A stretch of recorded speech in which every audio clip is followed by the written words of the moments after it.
In this video, I'm going to teach you on how to transfer cryptocurrency from Binance to Trustwallet. So first, you need to go to your Trustwallet and make sure you can access your account or linked wallet. And after that, you are going to click the receive and based on your preference, which cryptocurrency you wanted to receive on.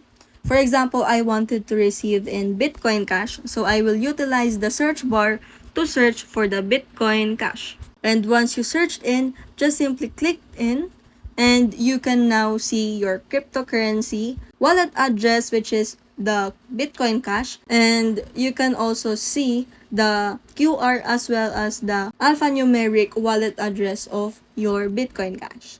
And you can now go or proceed to the Binance application or website and just simply paste the wallet address that you've gathered or that you have copied from your Trust Wallet and proceed to the payment or the purchase or simply the transfer. And for you to able to transfer cryptocurrency, make sure that you have sufficient balance. And that's how you transfer crypto from Binance to your Trust Wallet.